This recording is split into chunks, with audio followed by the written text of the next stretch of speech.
ಪ್ರಿಯ ವೀಕ್ಷಕರೇ, K master ಸ್ಟುಡಿಯೋಗೆ ಸ್ವಾಗತ. ನಾನು ನಿಮ್ಮ ಕುಮಾರ್ ಲಕ್ಷ್ಮಣಪ್ಪ.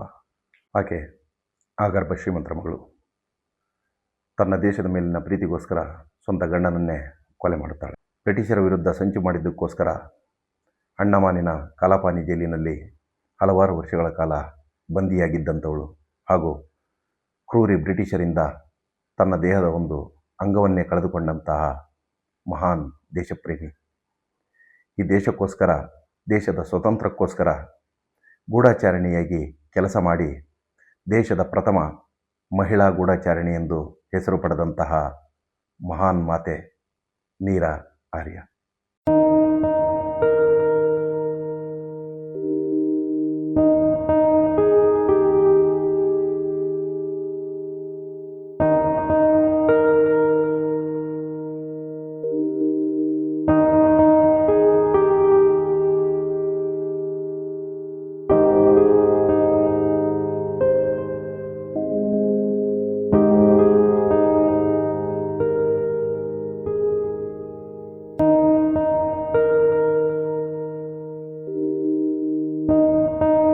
ಬ್ರಿಟಿಷ್ ಆಡಳಿತ ಕಾಲದಲ್ಲಿ ನಮ್ಮ ಕಲ್ಪನೆಗೂ ಮೀರಿದಂತಹ ತ್ಯಾಗ ಬಲಿದಾನಗಳು ನಡೆದಿವೆ.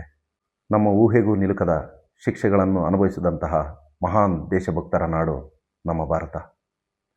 ಅಂತಹ ಮಹಾನ್ ದೇಶಭಕ್ತರು ತಮ್ಮ ತನು, ಮನ, ಧನ ಹಾಗೂ ತಮ್ಮ ಪ್ರಾಣಗಳನ್ನೇ ಅರ್ಪಿಸಿದಾಗ ಅಂಥವರನ್ನು ನೆನೆಸಿಕೊಳ್ಳದ ನಮ್ಮ ಒಂದು ಜೀವನ ವ್ಯರ್ಥ.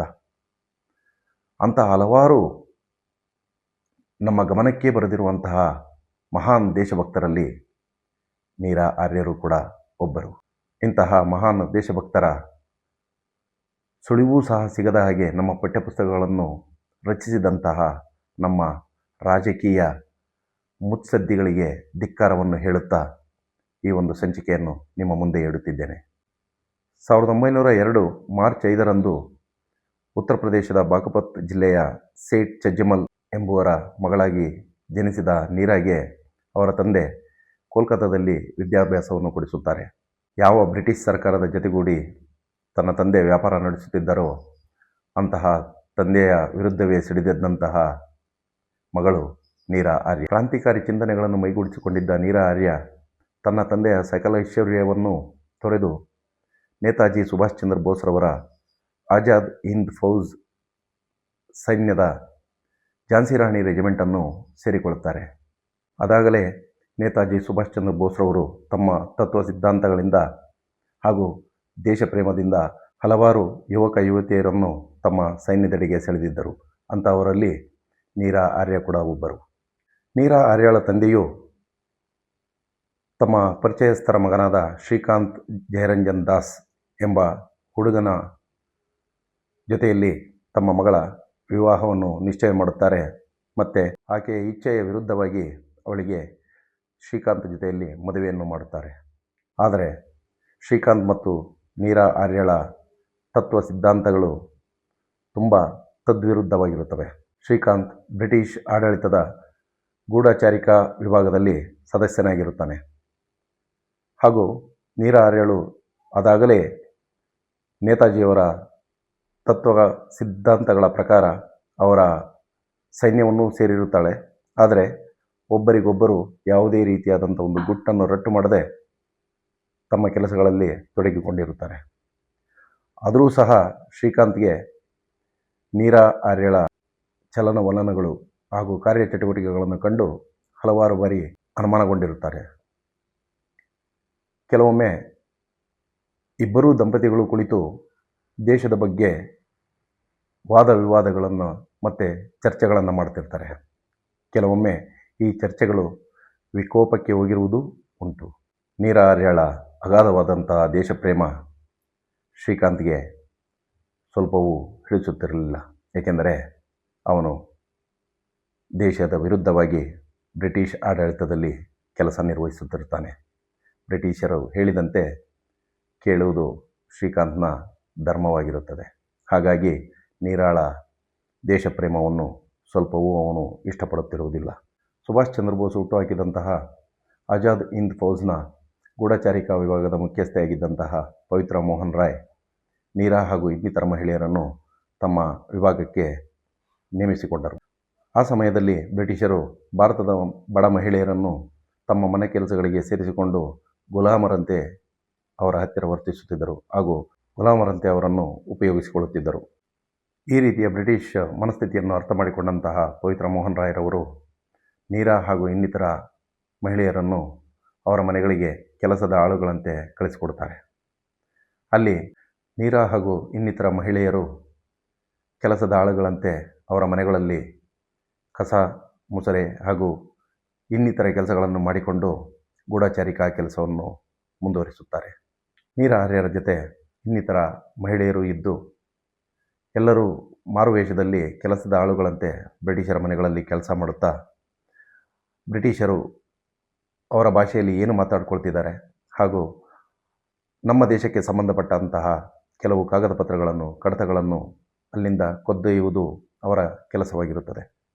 ಅದರಲ್ಲಿ ನೀರಾ ಆರ್ಯರು ಪ್ರಮುಖರೆಂದೇ ಹೇಳಬಹುದು.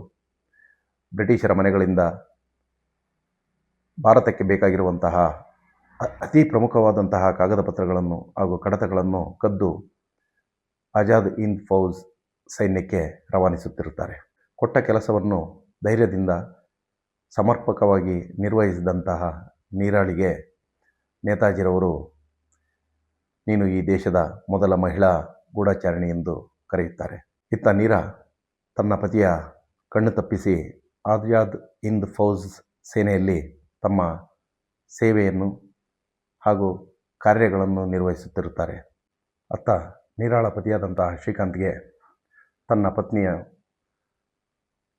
ಈ ದೇಶದ ಹೋರಾಟಗಾರರಿಗೆ ಹಾಗೂ ಕ್ರಾಂತಿಕಾರಿಗಳಿಗೆ ಸಹಾಯ ಮಾಡುತ್ತಿದ್ದಾಳೆಂಬ ಅನುಮಾನ ಮೂಡುತ್ತದೆ ಹಾಗೂ ಸದಾ ಅವಳ ಮೇಲೆ ಒಂದು ಕಣ್ಣಿಟ್ಟಿರುತ್ತಾನೆ. ಒಮ್ಮೆ ನೀರಾ ಆರ್ಯಳು ನೇತಾಜಿಯವರನ್ನು ಹಾಗೂ ಹಲವಾರು ಹೋರಾಟಗಾರರನ್ನು ಭೇಟಿಯಾಗಲು ಹೊರಟಾಗ ಅನುಮಾನಗೊಂಡಂತಹ ಶ್ರೀಕಾಂತ್ ಅವಳನ್ನು ಹಿಂಬಾಲಿಸುತ್ತಾನೆ.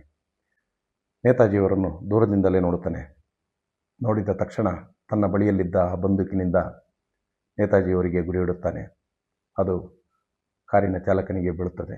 ಮತ್ತೊಮ್ಮೆ ನೇತಾಜಿಯವರಿಗೆ ಗುರಿಯಿಟ್ಟಾಗ ದೂರದಿಂದಲೇ ನೋಡಿದಂತಹ ನೀರಾ ಆರ್ಯಳಿಗೆ ಭಯವೂ ಆಶ್ಚರ್ಯವೂ ಒಮ್ಮೆಲೆಯಾಗುತ್ತದೆ.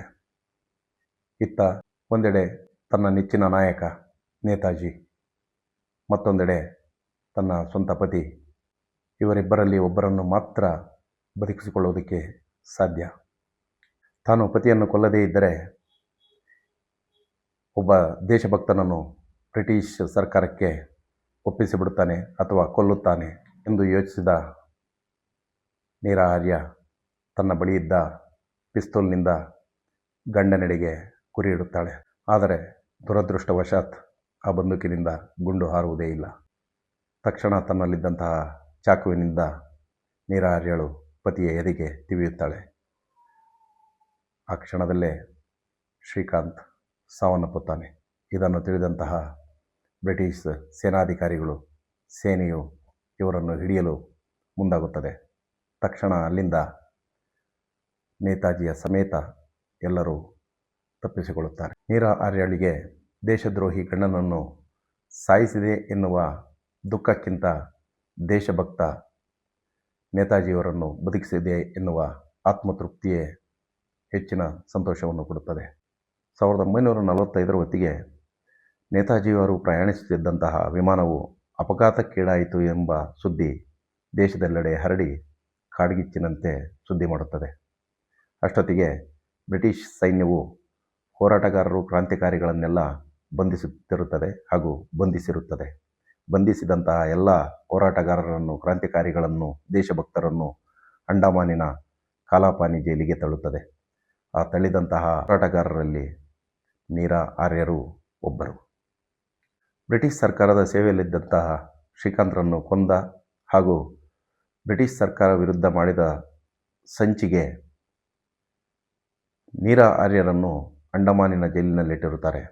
ಇಟ್ಟು ತುಂಬ ಕಠಿಣಾತಿ ಕಠಿಣ ಶಿಕ್ಷೆಯನ್ನು ಕೊಡುತ್ತಿರುತ್ತಾರೆ. ಈ ಶಿಕ್ಷೆಗಳಿಂದ ನೀರಾ ಆರ್ಯರು ಜರ್ಜರಿತಗೊಂಡಿರುತ್ತಾರೆ ಹಾಗೂ ತುಂಬ ಯಾತನೆಯನ್ನು ಪಡುತ್ತಿರುತ್ತಾರೆ. ಒಮ್ಮೆ ಜೈಲರ್ ನೀರಾ ಆರ್ಯರ ಜೈಲಿನ ಕೋಣೆಗೆ ಬಂದು, ನಿಮ್ಮ ನೇತಾಜಿಯವರು ಎಲ್ಲಿದ್ದಾರೆ ಹೇಳು, ನಿಮ್ಮನ್ನು ಈಗಲೇ ಬಿಡುಗಡೆಗೊಳಿಸ್ತೇವೆ ಅಂತಂದು ಹೇಳ್ತಾರೆ. ಏಕೆಂದರೆ ಸುಭಾಷ್ ಚಂದ್ರ ಬೋಸ್ರವರ ಸಾವು ಅನುಮಾನಾಸ್ಪದವಾಗಿರುತ್ತದೆ. ಅವರು ಸತ್ತಿದ್ದಾರೋ ಅಥವಾ ಬದುಕಿದ್ದಾರೋ ಎಂಬ ಕುರುಹು ಯಾರಿಗೂ ತಿಳಿದಿರುವುದಿಲ್ಲ. ಹಾಗಾಗಿ ಬ್ರಿಟಿಷ್ ಜೈಲರ್ ನೀರಾಳಿಗೆ ತಿಳಿದಿರಬಹುದು ಅಂತ ತಿಳಿದು ಅವಳನ್ನು ಬಂದು ಕೇಳುತ್ತಾಳೆ.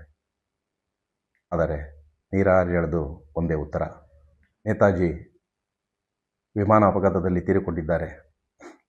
ಅಷ್ಟಕ್ಕೂ ಅವರು ನಮ್ಮೆಲ್ಲರ ಹೃದಯದಲ್ಲಿದ್ದಾರೆ, ನಮ್ಮೆಲ್ಲರ ನಾಡಿ ಮಿಡಿತಗಳಲ್ಲಿದ್ದಾರೆ ಹಾಗೂ ನಮ್ಮ ಎದೆಯಲ್ಲಿ ಅವರು ಸದಾ ಹಚ್ಚ ಹಸಿರಾಗಿದ್ದಾರೆ ಎಂದು ಜೈಲಿನ ಗೋಡೆಗಳು ಬಿರುಕು ಬಿಡುವ ಹಾಗೆ ಕಿರುಚುತ್ತಾರೆ. ಕ್ರೂರಿ ಬ್ರಿಟಿಷ್ ಅಧಿಕಾರಿ: ಓಹ್ ಹೌದಾ, ನೇತಾಜಿಯವರು ನಿಮ್ಮೆಲ್ಲರ ಎದೆಯಲ್ಲಿ ಅಡಗಿದ್ದಾರಾ? ಹಾಗಾದರೆ ನಿಮ್ಮ ಎದೆಯನ್ನೇ ಕತ್ತರಿಸುತ್ತೇನೆ ಅಂತ ಹೇಳಿ ನೀರಾ ಆರ್ಯರ ಎಡಭಾಗದ ಒಂದು ಸ್ತನವನ್ನೇ ಕತ್ತರಿಸಿ ಹಾಕುತ್ತಾನೆ. ನೀರಾ ಆರ್ಯರು ಅತಿಯಾದಂಥ ಯಾತನೆಯಿಂದ ಬಳಲುತ್ತಾ ಆ ಕಾಲಾಪಾನಿ ಜೈಲಿನಲ್ಲಿ ಸಮಯವನ್ನು ಕಳೆಯುತ್ತಾರೆ, ದಿನಗಳನ್ನು ತಳ್ಳುತ್ತಾರೆ. ಕೊನೆಗೆ 1947ರಲ್ಲಿ ನಮ್ಮ ದೇಶಕ್ಕೆ ಸ್ವಾತಂತ್ರ್ಯ ಬಂದ ನಂತರ ಬ್ರಿಟಿಷರು ಕ್ರಾಂತಿಕಾರಿ ಕೈದಿಗಳನ್ನೆಲ್ಲ ಜೈಲಿನಿಂದ ಬಿಡುಗಡೆಗೊಳಿಸುತ್ತಾರೆ. ನಮ್ಮ ದೇಶಕ್ಕೆ ಸ್ವಾತಂತ್ರ್ಯ ಸಿಕ್ಕ ನಂತರ ಕಾಲಾಪಾನಿ ಜೈಲಿನಿಂದ ಬಿಡುಗಡೆಗೊಂಡಂತಹ ನೀರಾ ಆರ್ಯರವರು ಯಾರ ಹಂಗೂ ಇಲ್ಲದೆ ಬದುಕಬೇಕೆಂದು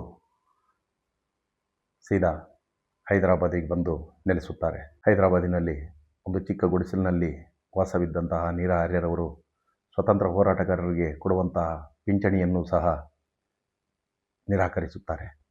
ತಮ್ಮ ಸ್ವಂತ ದುಡಿಮೆಯಲ್ಲಿ ಜೀವನವನ್ನು ನಡೆಸುತ್ತಿರುತ್ತಾರೆ.